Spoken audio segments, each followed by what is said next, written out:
The Jeffrey Epstein case is not just a crime story, it is a structural failure story. It shows what happens when wealth, political power, intelligence agencies, and legal systems overlap in a way that makes accountability optional. Epstein was not powerful because of who he was. He was powerful because of who he had access to, what he knew, and what could be exposed if he ever spoke publicly under oath. Jeffrey Epstein entered public records in the late 1970s as a mathematics teacher in Brooklyn. There is nothing extraordinary documented about his academic background or financial expertise at that time. Yet within a decade, Epstein had transformed into a financial advisor serving some of the wealthiest individuals on the planet. This transformation is not explained by any publicly verifiable business success, hedge fund track record, or financial innovation. There is no documented source showing how Epstein built his fortune in a conventional way. This unexplained rise is the first red flag that defines the entire case. By the 1990s, Epstein had embedded himself inside elite social and financial networks.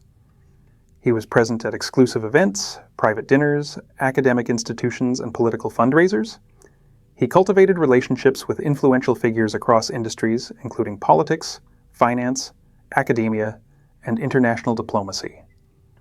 Epstein did not present himself as a celebrity or public businessman. He positioned himself as a quiet facilitator, someone who connected powerful people to each other, managed sensitive financial arrangements, and operated in private environments where discretion mattered more than transparency.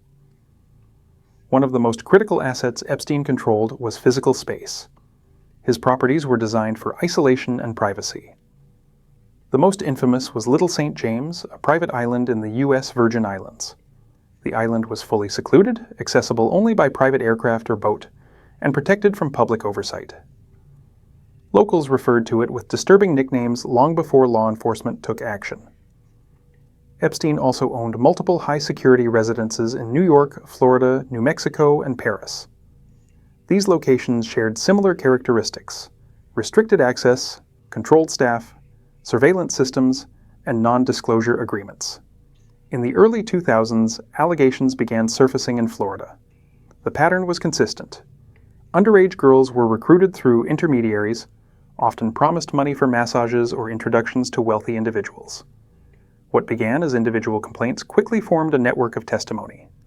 Law enforcement interviews revealed dozens of victims, many of whom described nearly identical recruitment methods, locations, and experiences. Investigators concluded this was not random behavior. It was an organized system. By 2006, the Palm Beach Police Department had built a substantial case. The number of identified victims exceeded 30, with more continuing to come forward. Federal authorities became involved. The FBI opened a formal investigation. Evidence included witness statements, phone records, travel logs, and financial documentation. Under normal circumstances, this level of evidence would lead to aggressive prosecution and long-term incarceration. That did not happen. Instead, Epstein's legal team entered negotiations with federal prosecutors. What followed was one of the most controversial legal agreements in modern U.S. history. Epstein was granted a non-prosecution agreement at the federal level. He pled guilty only to minor state charges related to solicitation. In exchange, Epstein received immunity from federal prosecution, and critically, immunity was extended to unnamed potential co-conspirators. The agreement was sealed and kept hidden from the victims, despite legal requirements that victims be informed of such deals. This agreement effectively shut down the federal investigation. It ensured Epstein would never face trial on the most serious charges. It prevented testimony under oath. It blocked discovery that could expose broader networks.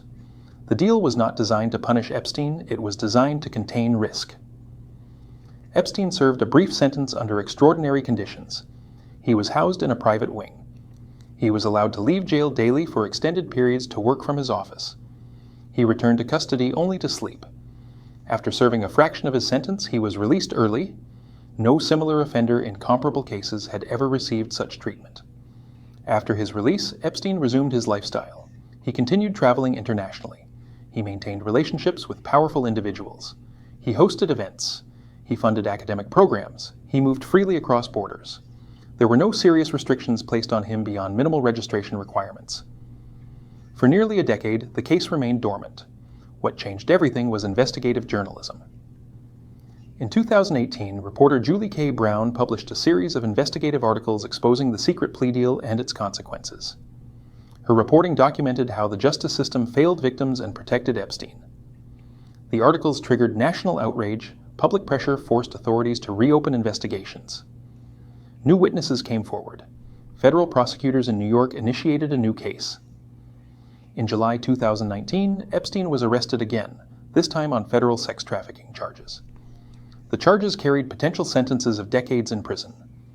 For the first time, Epstein faced the possibility of public trial, sworn testimony, and discovery processes that could expose communications, financial flows, and relationships involving other powerful individuals. Less than 6 weeks later, Epstein was found dead in his jail cell. The official ruling was suicide. However, the circumstances surrounding his death raised immediate and persistent questions. Epstein was placed on suicide watch and then removed from it. His cellmate was transferred. Surveillance cameras malfunctioned. Guard checks were missed. Multiple independent failures occurred simultaneously in one of the most secure detention facilities in the country. Whether due to negligence or something more deliberate, the outcome was the same. Epstein would never testify. Following his death, public focus shifted to the so-called Epstein files. These included court documents, depositions, flight logs, emails, and sealed records. Over time, some documents were released. Most were heavily redacted, names were removed, details were obscured, entire sections were blacked out. The releases raised more questions than they answered. Political attention intensified. During election cycles, promises were made to fully release the files. Calls for transparency became campaign talking points. Yet once in power, those promises softened. Explanations shifted. Officials claimed files did not exist, were incomplete, or required extended review. Responsibility was deferred, accountability was delayed. What became increasingly clear is that the Epstein case was never about one individual. Epstein functioned as an intermediary within elite systems. He managed relationships. He facilitated introductions. He hosted private environments where powerful individuals interacted without scrutiny.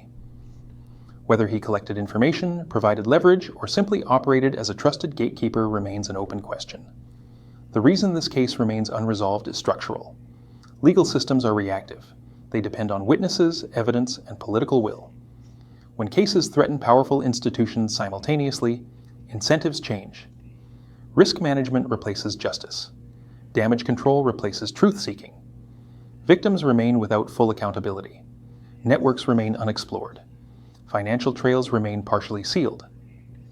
Intelligence connections remain unconfirmed. The system resolved the immediate threat by removing Epstein from the equation, but it did not dismantle the conditions that allowed him to operate. This is why the Epstein story persists. It is not driven by conspiracy obsession, it is driven by unresolved evidence, sealed documents, and institutional contradictions. Transparency was promised and delayed. Accountability was discussed and diluted. Truth was fragmented. More documents remain unreleased. More testimony remains unheard. More questions remain unanswered. History shows that suppressed information does not disappear permanently. It accumulates. It leaks. It resurfaces. The Epstein case stands as a reminder that justice is not automatic. It is conditional. It depends on power structures, incentives, and public pressure. When those elements align against transparency, even the most documented crimes can dissolve into ambiguity. This is not the end of the story, it is a pause. And pauses in history are rarely permanent. After Epstein's death, the most important question was never, how did he die? The real question was, what died with him?